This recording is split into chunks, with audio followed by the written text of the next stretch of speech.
Thinking of opening a new cocktail bar or planning a fabulous cocktail party? Thanks to our guest today, we don't have to start from scratch. He's given us the tools to hone every facet of the guest experience. I'm Susan Schwartz, your drinking companion, and this is Lush Life Podcast. Every week, we are inspired to live life one cocktail at a time. How lucky are we that Jason Williams, Creative Director of Proof & Company and Head of Proof Creative, their bar and beverage consultancy program, has shared his 20-pillar plan with the rest of the world. He could have kept it a secret. But in the spirit of community and collaboration, the 20-pillar plan, designed as a holistic guide to opening and launching a bar, can be found right on their website. These include drinks, of course, concept, food, uniform, and 16 others. Proof & Company is one of the world's most awarded drinks agencies. They've launched more than 100 bar projects since opening their doors in 2014, including some of the world's best bars, 28 HongKong Street, Atlas Bar, Manhattan, and so many more. Today, Jason walks me through each and every one of the 20-pillar plan. Well, I am thrilled to have you here. It's really exciting to have someone who literally is sitting across the world from me. And through the miracles of modern science, we can actually chat and I can hear what you're doing. So now, we're not going to go through your whole life story, but why don't you tell everyone a little bit about you? Yeah, great. Well, thanks for having me, Susan. It's a pleasure to be on your podcast. I'm dialing in from tropical Singapore. I understand it might be a little bit chilly, understatement, where you are, but it's a consistent 32 degrees Celsius and 90% humidity here. By way of introduction, Jason Williams, I'm the Creative Director and Head of Advocacy for Proof & Company, and specifically our bar consultancy, our little agency called Proof Creative, which we just debuted to the world. We've been going for 10 years, which hopefully we get to talk about a little bit, but we just debuted our new brand and also published this 20-pillar plan to building bar programs. I'm a bartender by trade. I've been in the bar industry since I was 16, 17, working in hotels and resorts, and grew up in a kind of tourist beach town and have hospitality in my blood, and worked in nightclubs and restaurants and banquets and cafes, and did everything from scrubbing dishes to waiting tables to bar backing, and then bartending full time for 15 plus years. Worked in a bar manager capacity, brand ambassador capacity for some of the world's biggest brands in Australia. This is all in Australia, by the way. Obviously love what I do and just went up the ladder, so to speak. Never really had a career plan or anything like a lot of people in our industry do, but just threw myself into the career and the lifestyle, and went from managing bars and working as a brand ambassador to more beverage director roles for larger companies in Australia across dozens of different sites. And then in 2015, I moved to Singapore. A good friend of mine, Zdenek Kastanek, and Paul Gaby recruited me to head up this consultancy model that is part of our distribution model. So Proof & Company is a spirits distribution business, Asia Pacific wide business, and I was brought in to kind of firm up and give more structure and then grow the bar consultancy part of the business, and I've been doing that for almost 7 years, among many other things. Right, of course. Well, what's funny is that you said Proof Creative, you've just launched it, whereas you have been pretty much doing this for a while. You are, the premier, well, I'm allowed to say that, premier bar consultancy in the other side of the world for APAC, which is, for everyone, Asia Pacific, by the way. And pretty much anyone who is in this industry knows your name, knows Proof & Company, but you've launched this new branch of it called Proof Creative. What did that come out of, and why the launch? So Proof & Company, first of all, we started off with our own bar, which is important to know. Before I started with the company, our co-founders started 28 HongKong Street, which just celebrated its 10th year in operations here in Singapore. And, it's won numerous awards and accolades, and it's kind of like an unofficial clubhouse for the bar industry in Singapore, Asia, and if people come in from London or New York or Sydney, all roads lead to 28. It's definitely the place to go. You got to start there. Yeah, I think so. I'm biased. But then we started a distribution business selling spirits, liqueurs, bitters, glassware, OS&E items. And then off the back of that, particularly our co-founders, identified this model that included expert services and expertise and supporting and advocating for the industry through being in an advisory capacity or as a consultant to bars and restaurants and cafes, very much in an ad hoc, organic way for many years. And then in 2015, when I started, we really kind of doubled down on that model of adding expertise and support to bars and restaurants as a supplier, just to build that relationship, build trust, and add value to the supply dynamic. Well, wait, let me interrupt you for a sec. What was it like when you first started? Was there nothing there? You couldn't find a glass or a spirit? You know, people were drinking stuff. So what kind of things were you bringing in then? Sure, yeah. So if you think, 2010, 2011, 2012, there just wasn't the range of, fine spirits available in the market here in Singapore and broadly Southeast Asia specifically. It was a lot of Tiger, a lot of Smirnoff, Bacardi. There just wasn't these craft brands or the more artisan brands. And so, our co-founders kind of recognized that and decided to start a business to bring these beautiful spirits and liqueurs from around the world. Now, were there local ones that people were drinking instead, or there just wasn't anything? No, definitely not. Do you think that you kind of drove the market for people wanting it because you brought them in, or did you feel that there was more of a demand for those things? People were getting more knowledgeable about cocktails. Since, of course, you built the shrine in Singapore to cocktails. Well, honestly, the co-founders of Proof recognized that Singapore and these other metropolitan hubs around Southeast Asia were going through this drinking renaissance or cocktail renaissance, which is now a cocktail boom, that places like New York did in the mid-2000s, that London did in the late 90s, early 2000s, that Melbourne did in the mid-late 2000s. That hadn't happened yet in places like Singapore, Bangkok, Manila, etc., Shanghai, North Asian countries. And so they recognized that at 2011, when 28 opened, that there was, a high degree of investment. There's an internationalized community in Singapore. There's a huge culinary culture in Asia, so everybody wants to try new things. And there was a big expat community that we used to drinking at great bars in New York, London, Europe or Australia. And so they recognized that there was a demand and the market did want to try great bourbons or these new gins that were coming out, or like mezcals or piscos and stuff that just wasn't in the market at the time. They wanted to open up a bar that celebrated these great spirits and cocktails and the craft of the bartender, but then they couldn't get the spirits that they needed to do that. So they identified a commercial opportunity.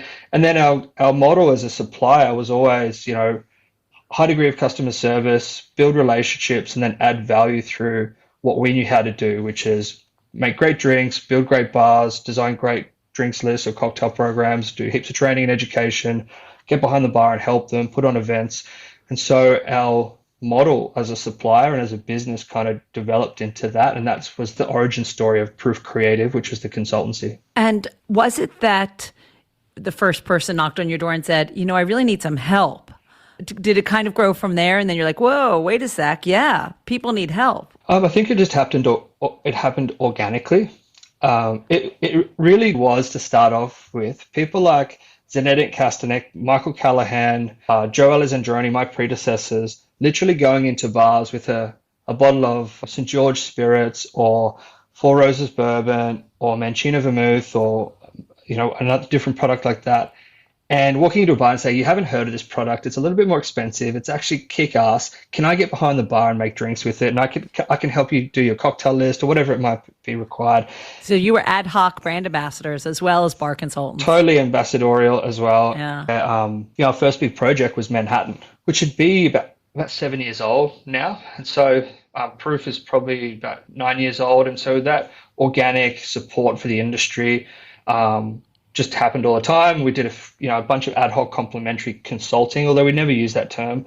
And then our first paid project, in which we started to develop the 20-pillar plan and really went all in, as in consultancy, was Manhattan. And then that's when I think Paul, Spencer, and Sneha, our co-founders, they really identified that there was value in this model of having bar consultants attached to a distribution business. And then I started in 2015, and it just kind of blew up from there. So let's talk about the 20-pillar plan. Sure.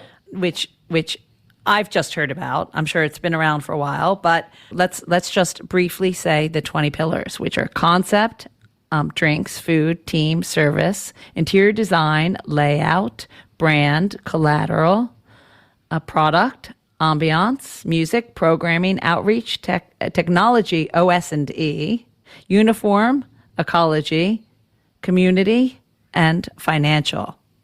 So tell us how you put together this plan and how you, I guess, picked each thing and why you decided to even have a plan in the first place. Sure.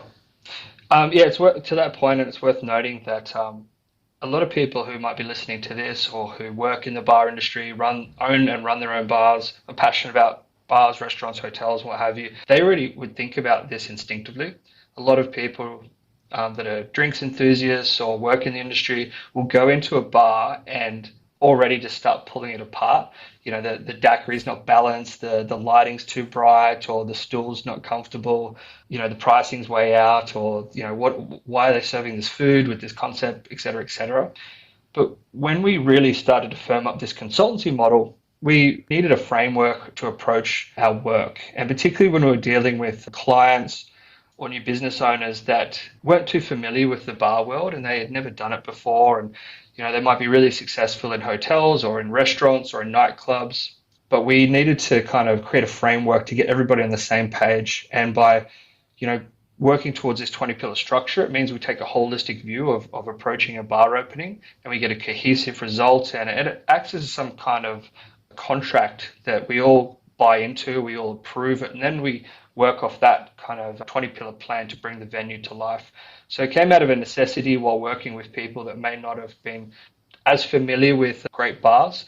But then we just realized that it was a really good tool to allocate resources, to identify which areas of the concept or the bar or the business we wanted to dedicate the most amount of time, energy, resources, financial or otherwise. And it just gets everyone on the same page, you know, figuratively speaking. And a lot of it's common sense, but a lot of the stuff in the 20-pillar plan often gets forgotten, or the resources are dedicated in the wrong place, or it's not cohesive. So if you focus on the drinks pillar, you might put a lot of time and effort and creativity and passion into that, but then you don't get your financial model right. Or, you know, you might forget about uniforms. Uniforms is a particularly important thing visually and practically, but because people might de-emphasize it or forget about it, then they get an outcome for uniforms which might not do the whole program justice. So we found it's a good way to keep everybody on the same page, like I said. And we also identified very early that there's no algorithm or scientific formula or mathematical equation to building a great bar or any hospitality or food and beverage business. There's a little bit of science, or there's a lot of science, there's a lot of art, there's a culinary approach, and there's a lot of creativity that goes into it. There's number crunching, but there's a lot of magic. There's a bit of mystery about how and why something works sometimes. Sometimes it's the personalities. A lot of the time it's the personalities. But sometimes things just work. And so we thought, well, there's no scientific formula. The closest anyone's gotten to it may be McDonald's or Starbucks, but we don't work in that part of the food and beverage industry. So we thought we'd come up with this framework which would create a cohesive result. It makes sure that we don't miss anything, and it gets the vision all on the same page in this framework, so then we can bring the bar to life. So I guess that's why we created it. Before we go into the detailed list, this is kind of your secret sauce. Mm-hmm. I'm surprised you shared this with other people, other competitive bar consultancies, or, you know, could just be like, oh yeah, now we don't have to do the work. Proof Creative has done it for us. Why did you wish to share this with the world? Well, a couple of reasons. The first reason is that, or the first note is that this is not a recipe per se to open up a bar. This is the framework in which you then layer in the creative thinking. So we talk about the importance of, say, coming up with a defined brief and a defined direction around uniform, to use that as example. but this doesn't prescribe what uniform you should have for your particular venue. So it's an approach and it's a way of thinking. You still need expertise. You might need us, but you need to do your own creative and critical thinking within the 20 pillar framework to get a great result. So it's not a cut and paste kind of thing. But why we did want to share it is that we found it really useful and we've just had a lot of success with it. So, some of the projects that we've worked on over the last 6, 7, 8 years, World's 50 Best Bars, Spirited Award winners, but also more importantly, just successful businesses and well-loved bars by their owners and by their guests. So we've had a lot of success with it. And then we've seen it being adopted anyway. So we've seen some of our former clients and some of our peers within the industry have started to co-opt it and adopt it and use it in different ways. And we thought it's worthwhile just sharing it with the industry, and people still have to do their own creative thinking. They still have to put together their own pre-opening budget and their own P&L. They still have to put together their own OS&E list. We're not giving this it's not a cut and paste kind of bar concept, but it does help. It is really helpful and it's really useful and it's been successful for us, and we thought we'd just share it for the world. I love it. It's like now by I guess doing some press, you said, okay, this is our patent. It's ours, guys. Hey, we created it. Now, let's go through them because I'm really interested on why you picked these 20, because it could have been 24, 25, 10. So if it's not too much for you to start at the top, I guess, concept. Yeah. And give a little chat about what it is and why you came up with it. Concept for us is the most important. It's really important to define what your business is, for starters. And then it's important to define what we call the narrative or the golden thread. What is it and what is the reason for people to come in there and what is the guest experience? And we go a little bit deeper for sure, and we come up with a story or a narrative. And so it can be quite deep and conceptual or thematic. It could be like a time and place concept, like a 1920s inspired bar, but it also can be really low concept.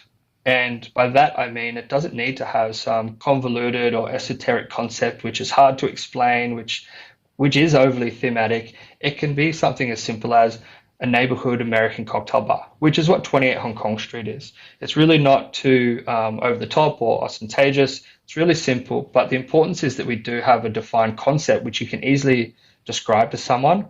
There's going to be nuance within the bar program. There's going to be the human element, there's going to be heart and soul, and that's what makes a bar great. But we think it's really important to actually have definition around what the bar is and what the brand is. So concept is number one for us. And then once we define that concept, we call it a golden thread. That golden thread then permeates all of the other 19 pillars, and we make creative and critical decisions, and we allocate resources based upon that concept and what we think is important. That's why it's number one. That's why it's number one. And obviously, once we have the concept, the drinks, food, follow that concept. Yeah, exactly. They all follow the concept. And there's some really obvious pillars there as to, how it does follow the concept. For example, if you've got a colorful tropical island bar, you're probably going to have a good rum selection. You're probably going to serve, vibrant, visually appealing cocktails with fresh juices and homemade syrups and maybe light something on fire, et cetera, et cetera. But you won't have 15 Central European vodkas. You won't have 15 vodkas at all. So on a really basic level, it starts to create some parameters, and then you can get creative within each of those pillars. Now, interesting, team and service are next. If you have a concept for, as you said, say a local American bar, how does that go to team and service? So humans are, I think, the most important part of the business, full stop. The most amount of money goes into the interior design. We do lots of thinking around the concept, and, it's a business, so you should put a lot of time into the financial model. But, human beings, people, that's what people remember, and that's what is going to make or break your bar or your business. So team addresses that. So we talk about what are the key placements, what would be the ideal candidate for the bar. So for example, if it's an American style dive bar, you probably don't need a mixologist as per se. If it's if it's a cocktail bar, you do need a mixologist. And then we think about what are the key placements: head bartender, GM, head chef, floor manager. And then we go a little bit deeper. What kind of floor manager do we want? Do we want a really utilitarian floor manager and that's what they do? Or do we want someone who plays a hosting role, a guest experience role? How does that interact with some of the other pillars? So do we want to add a music director because music's going to be important for the concept? So if it's a club or if it's a concept that really relies on a defined soundtrack, then we probably need someone part-time, full-time, whatever, to look after the music. Right. Same with the food. If the food pillar is going to be elevated, we need to invest more into a chef, et cetera, et cetera. So yeah, team, super important. And yeah, creative thinking needs to be put into that to help bring the concept to life. Absolutely, absolutely. We've got interior design, which you already talked about a little, layout. Brand, I guess that's part of the concept. Is that story, or do you mean it as, the glasses having your logo on it or that kind of thing? So yeah, we split up brand and collateral. So brand is for us is not just the name or the logo or the typography, etc. It's actually goes a little bit deeper. We do the brand, go through a brand values exercise. We define or help define what the values are of the brand, what the brand stands for. We do like a customer experience process. We talk about how a customer interacts with the brand. So they might hear about it word of mouth, or they might Google it, or they might come across the social media, and then all the way through to when they actually arrive at the venue, then they become a guest, that guest experience and how the brand is being interacted with the whole time. And from that process and these brand values of the brand and also the values of the team behind the brand, we use all that plus, mapping the industry and delving into the concept to then come up with the name, the visual identity, the brand guidelines, et cetera, et cetera. And we do a lot of the naming ourselves, but we prefer to work with like experts. So that's the brand. And then collateral is how it's applied to OS&E or napkins. Okay, what is OS&E? We'll jump right there because I have no idea what that is. OS&E is a bit of a hotel's term, I suppose. It's operating supplies and equipment. So it refers to hardware in the venue, really. So glassware, plates, bar utensils, and then also, equipment such as blenders or dehydrators and stuff like that. The actual stuff you need to make the things that you are, giving to the guest. Yeah, exactly. And so there's creative decisions throughout all of these steps, and a lot of them might seem a bit utilitarian decisions or a bit redundant to do creative thinking with some of these pillars.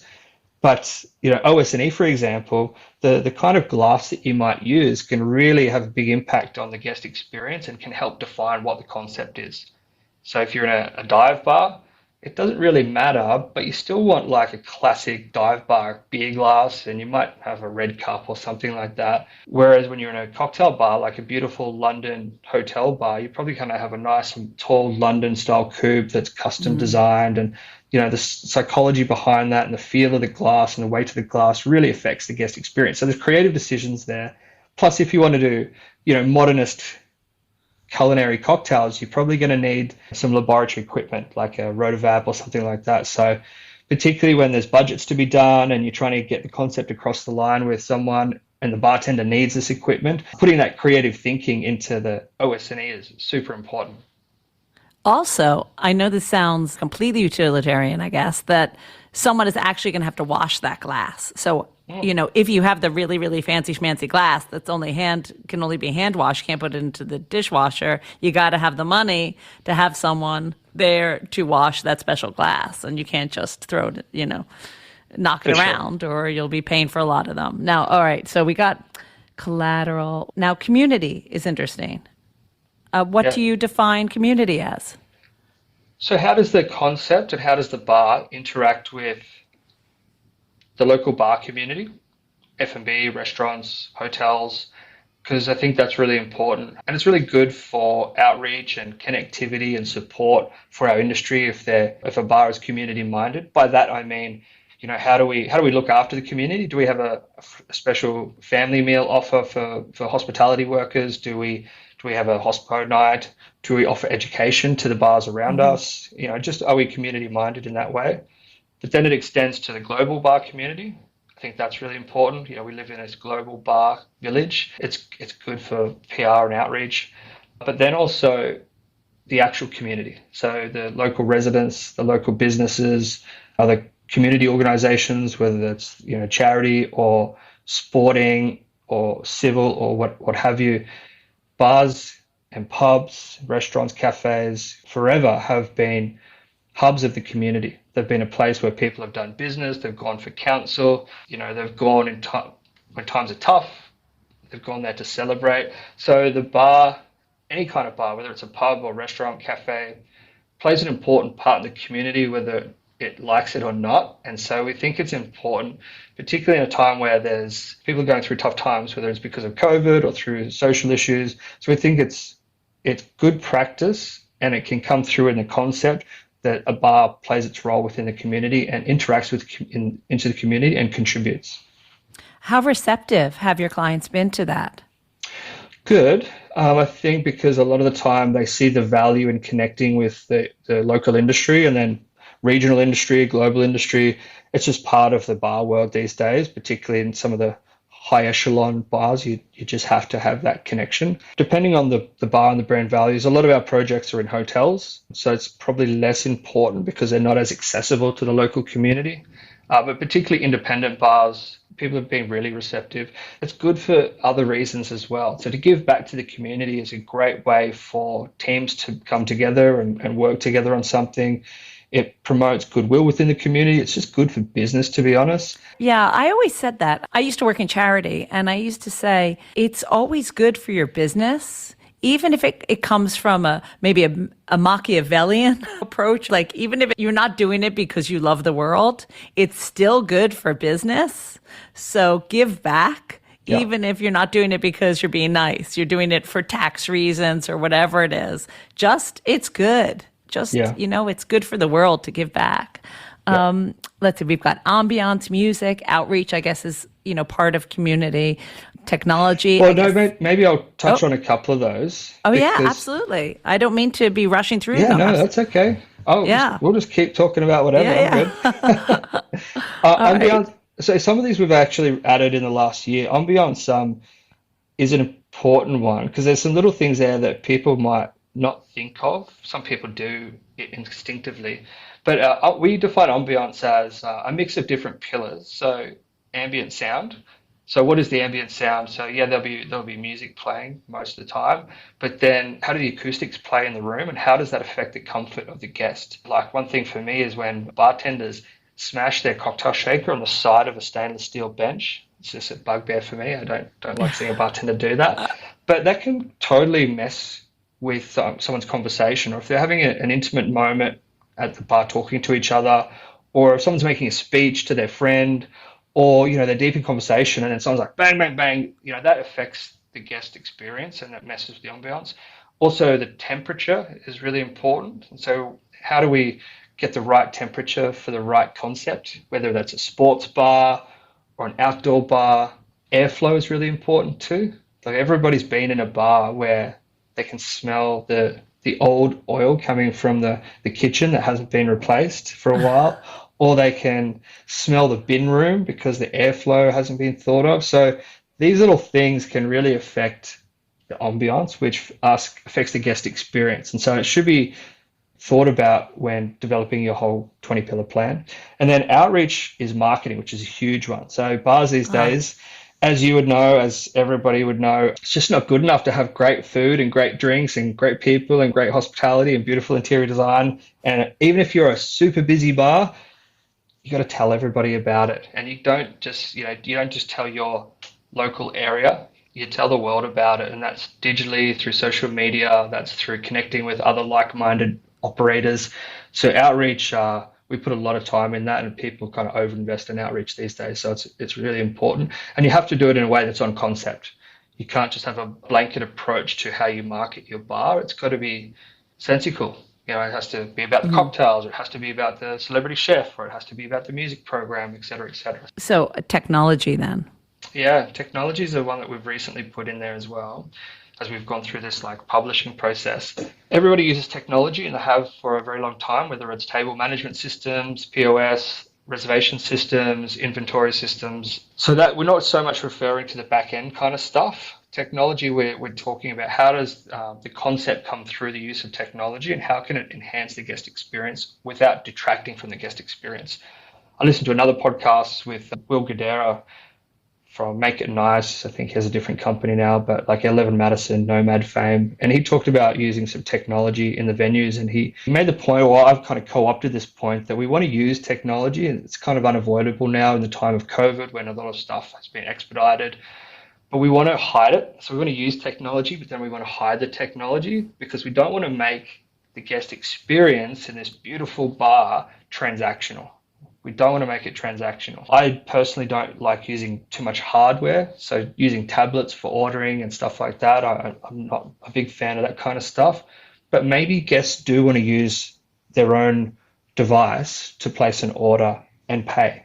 And if we can allow that and then focus on other areas of the 20 pillar plan to really enhance their experience and make sure they have a really fantastic time with their friends, with the great drinks and the great food, then that's okay. So we need to think about clever ways to incorporate technology to make the guest experience more seamless so they can focus on the good stuff. And then some other elements of technology to even be really creative. And we've seen that through menu design, through COVID. We've got some great bars here in Asia that are doing some really, really cool, fun stuff with animated menus, not just QR codes with a PDF. Bars are now investing the money that they might have previously invested into their hard copy into the soft copy, which people are looking at on their smartphone. And that's animated or custom illustrations, storytelling, audio books, a lot of content being embedded into their menus, which people are looking at on their phone, but then also sharing with their friends across the world or looking at it when they get home. And then there's a bit of AR and AI that could be coming in. AI, even with things like music, curating the music experience or the soundtrack using AI, and then stuff like AR on cocktails and cocktail lists and stuff like that. So yeah, the technology, I feel like a bit of a Luddite sometimes when it comes to technology. People close to me would say that, but we know that particularly being in Asia, technology is just being adopted before F&B world. And so I think it's good for bars to get ahead of what technology can be used in their venue to build in efficiencies, of course, but also enhance the guest experience and then layer on some creativity. Absolutely. And I would love to see an animated menu. That would be so much fun because, I'm a little bit of a Luddite. I miss my paper menu. But look, so many people who never used a phone before really to do anything except call are now using it for menus, knowing what QR codes. I know my mom didn't know what a QR code was before COVID, and she's pretty hip. Just doing that automatically and knowing what that is. And being in Asia where technology is king, it must be really fun for those who do it to create new things. We're going to see this, not a correction, but we're just going to see them just being integrated together because the collateral pillar for us includes the menu. And the menu is a beautiful piece of hard copy, tactile material that people can hold and look and feel and share with their friends and read it. We still love that. And it's a communication device and it's a calling card, and we still love beautiful menus. How does technology interact with that? It's probably going to go beyond just QR codes. And I'm the same. I think a lot of people, QR codes have been around for ages, but they were just this ugly looking pattern that you didn't really know what to do with. Now it's very common to use them. Yeah, and the power of the menu, absolutely. I mean, I remember two menus. One, which was the cassette at Clou Calais. It was literally a cassette cover, and you opened it up, and it was fabulous. I think even Rebecca won an award for that. Yep. And also the pop-up menu at the Beaufort Bar, which was, I think, 20 or so cocktails that they created a pop-up book for, and I'm lucky to have one. You do remember those great menus, at least I do, and keep them. Trick Dogs, San Francisco, Clou Calais. Yeah, maybe there'll be an NFT menu. Yeah, probably. Right? Yeah. You never know. Right? A non-fungible menu. I didn't even mention NFTs, and there's just so much more that's going to be happening in the technology space in relation to bars. And whether the guest sees that or whether they interact with it online, it's a really important part of it. Absolutely, absolutely. So you talked about uniform a little.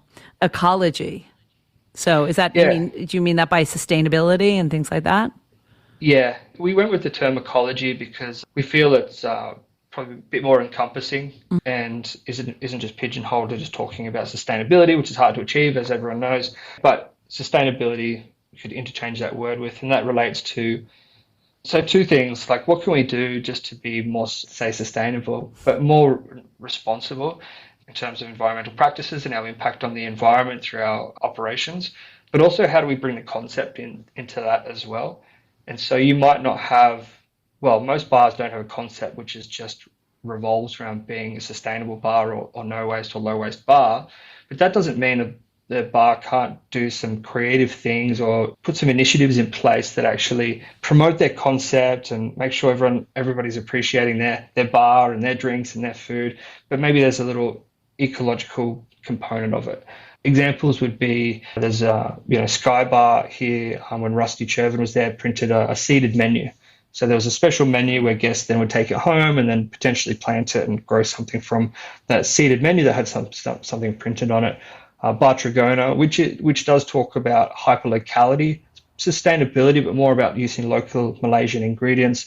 They have an Adopt a Beehive program. They have like a foraging experience where they take hotel guests or visiting industry friends out into the jungle to literally forage for ingredients, which they then take back and make cocktails. So those two little things promote the concept of the bar.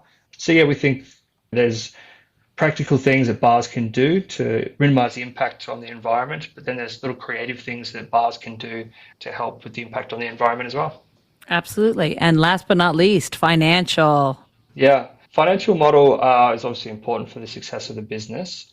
I personally don't think it gets talked about enough. It's not sexy, but particularly in the area of world's 50 best bars and all that kind of stuff, it just doesn't get talked about enough. Maybe it doesn't matter in this context, but it does if you own a business, and it does if you have to report to a general manager or to shareholders or something like that. So yeah, there's good practical thinking that needs to happen with budgets, pre-opening budgets, capex budgets, and then obviously forecasting and a P&L. There's also creative thinking that goes into that as well. And the dive bar example is a good one, again, because you might have cheap drinks, but you're going to sell more of them. So you're a high turnover bar that does bar service, not table service. You cram people in pre-COVID, post-COVID, and you sell cheap beers and shots, but you sell more of them. So that's good. So you have to take that into account with your business model. A lot of the other pillars tie into that financial model. So layout is one of the pillars. How many seats are you going to have? Are you going to do table service? Yeah, the size of the bar, the size of the drinks list, the kind of collateral you have. Do you have a big menu or a short menu? How many staff you're going to have? So all the other pillars kind of tie into financial model, which kind of is the end result before you embark on this bar opening project. I know. I love that the first is concept, the last is financial. And those are the two most important, kind of bookending all of them. Depending on how much money you have to start with is how much money you can put into all of these different things. And one last thing on the financial model is there's some creativity that goes into price positioning. So, the dive bar is a good example, but then menu engineering is a bit of an art, and experienced bar managers or bar operators are really good at menu engineering to get good outcomes. So they're still able to have beautiful over-the-top cocktails, or maybe they're using really sophisticated cocktails with baller spirits or vintage and aged spirits. They can still have those, but a good bar manager or operator will also know what are the big selling drinks and get the most amount of profit out of those particular drinks. And then the menu has to be engineered and costed and then presented in a certain way to get a good commercial outcome for the business. And there's definitely an art form into having a really creative and on-concept menu that is thought-provoking, creative and compelling, and people are interested in it, but also makes money. There's a real art form there. Right. Or it doesn't alienate someone. And even though we're talking about building a bar, and there are a lot of home bartenders out there, including me, so many of these pillars, I thought, the next time I have a party, why don't I start with a concept and then everything lead on from there? And as much as I can do, party, ambiance, etc., do for my own guests. And use that as a framework to create some fun parties as well. For sure. We do it for events as well. So when we have a private event or a corporate event or product launch and we've been asked to come in and do it, we love to work to a concept. With product launches, there's usually a concept, but if it's a private party, we say we're going to come up with a concept for the menu. And it might only be 5 drinks, but there's going to be some cool little story that happens with that menu. And I think it's fun. I think it's great too. Another thing with this 20 pillars is that we also recognize pretty early that bars can't be the best at everything. And we actually do identify 4 to 6 leadership pillars in which we should strive to be the best. Be the best in the city, be the best on the street, maybe if there's a lot of bars, be best in the city, best in the region, or best in the world. And if you dedicate and allocate resources to 4, 5, or 6 different pillars, you'll get a really good outcome, in our opinion. It's not to say that you shouldn't put really good creative and critical thinking into all of the other pillars, but we definitely prioritize some of them. And if you think of some examples, if you think Kulu Kalay, for example, they really invested creativity, time, energy, and money into their menus. So collateral for Kulu Kalay using our framework would be a number one pillar. Mm-hmm. Team. They've always had great bartenders and really great team members. So team would be another one. The drinks themselves. So then it starts to go, okay, well, we're going to invest in collateral. We're going to invest in great bartenders. The drinks are going to be really creative and super delicious. Music, that might be a big pillar. And then probably service, because service is historically good there. So yeah, we always identify which pillars to really double down on. Not to say the other ones aren't important as well. Now, I couldn't have you, Jason, discussing all of this on my show without talking a little bit about you. I know we've talked about Proof Creative, and I know that people can listen to many podcasts with your history, so we're not going to go through your whole history. But one thing that really intrigued me, especially because it's my How to Drink series, is your gin, Wedges Gin. Yeah. Can you tell me a little bit about that? And maybe if you have your own mini pillar strategy for starting your own spirit. Sure, yeah, I'd love to quickly tell you the story about that. So, Wedges Gin. So first of all, my nickname is Wedge, Widge.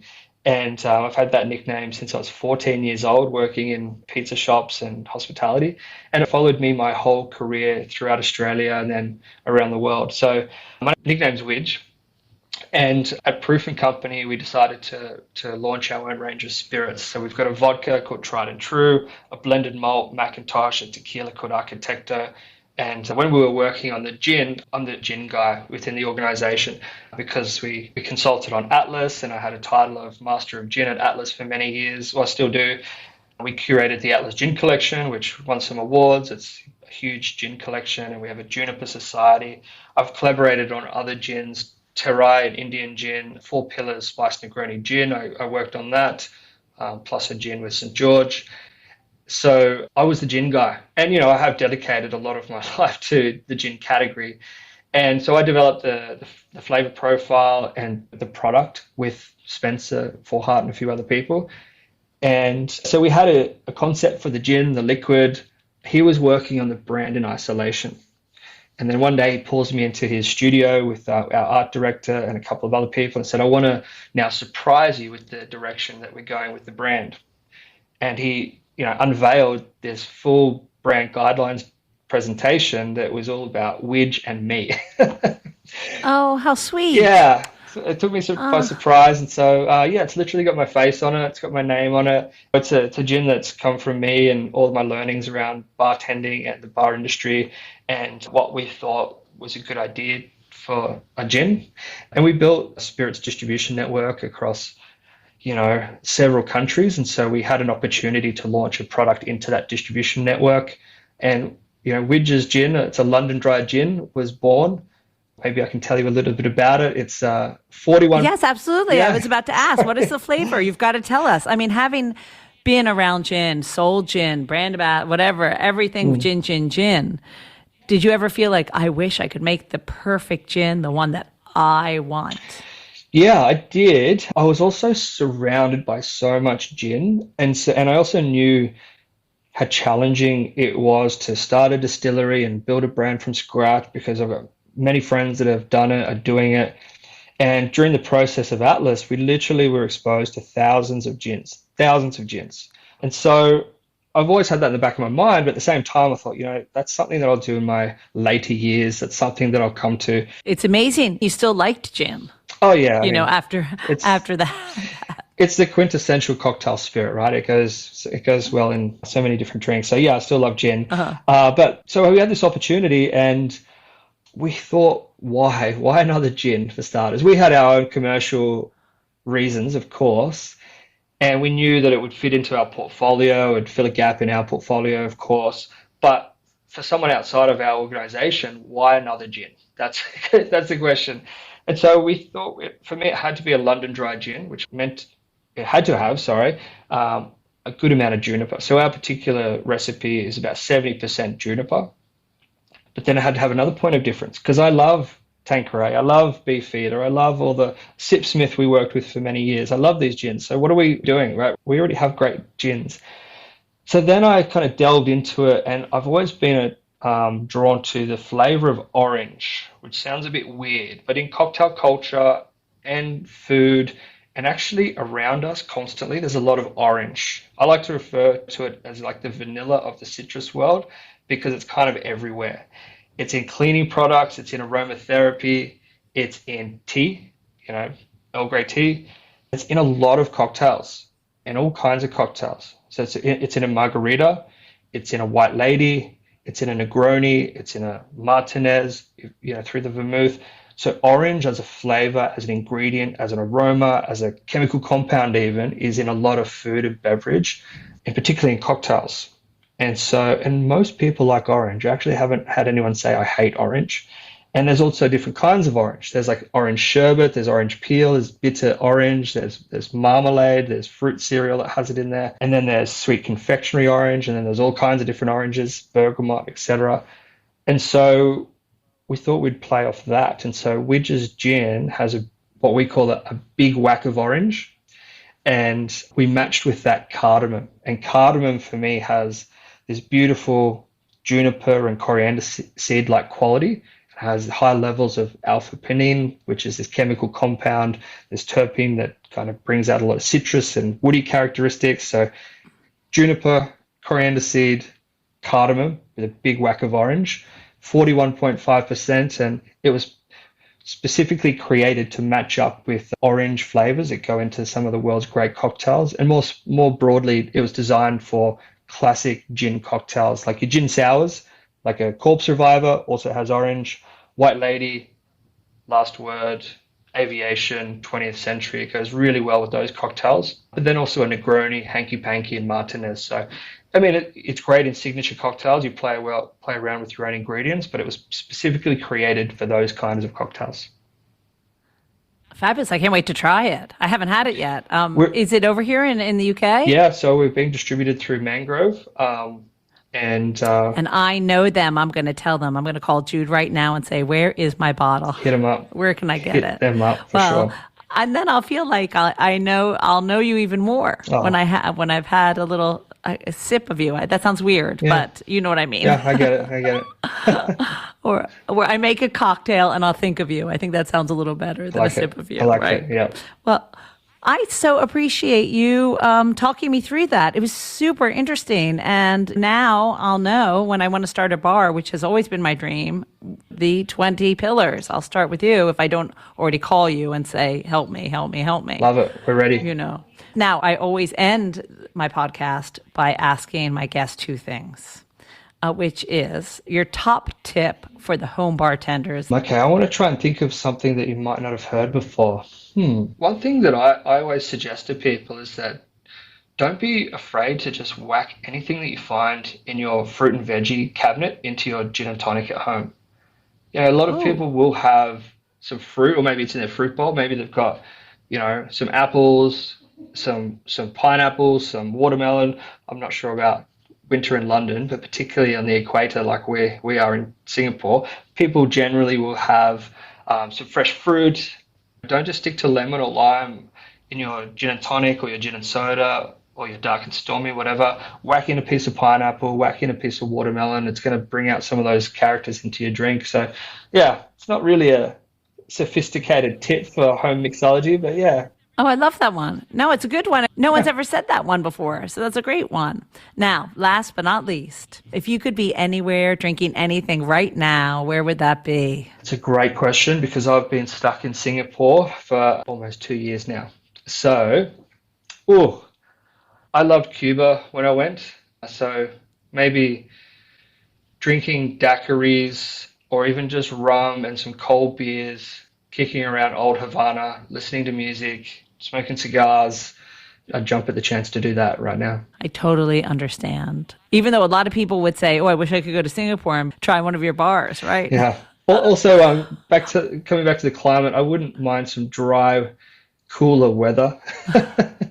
So maybe come to London and have a martini at Duke's or something like that. Oh, that's equally as good, definitely. Well, thank you so much for being here. I really appreciate you taking the time and being on the show today. Thank you. I appreciate your time, and thanks for everything. Sure. Thanks so much to Jason for being on the first episode of 2022.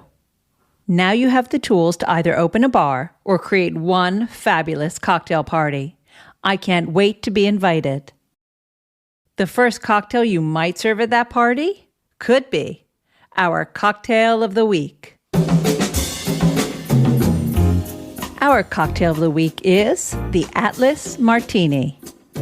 Jason created this martini for Atlas Bar, currently 16th on the list of the world's 50 best bars. If you're in Singapore, do not miss it. So, just add to a mixing glass, filled with ice, 60 ml of London Dry Gin, 15 ml of Bianco or white vermouth, 2 dashes of orange bitters, and 5 dashes of champagne bitters. Then stir, stir, stir. Jason recommends long pouring the gorgeous liquid into your frozen martini glass. That means pouring it from very high above the glass. If you've never done this, practice using water beforehand so as not to spill any of your martini. If you don't want to play around, then just strain it right into your martini glass. Don't forget to garnish it with a lemon twist. You'll find this recipe, more martini recipes, and all the cocktails of the week at alushlifemanual.com, where you'll find all the ingredients in our shop.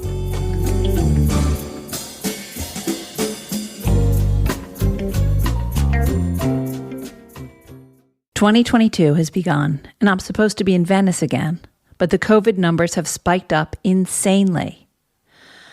Will this book ever get written? So if you live for Lush Life, make sure you head out to the bars and restaurants you love and tell them how much you love them. Theme music for Lush Life is by Steven Shapiro and used with permission. And Lush Life is always and will be forever produced by Evo Terra and Simpler Media Productions. Which leaves me to say the wise words of Oscar Wilde: all things in moderation, including moderation, and always drink responsibly. Next time, we'll be sipping some good old sweet mash made in Blackpool. Until that time, bottoms up.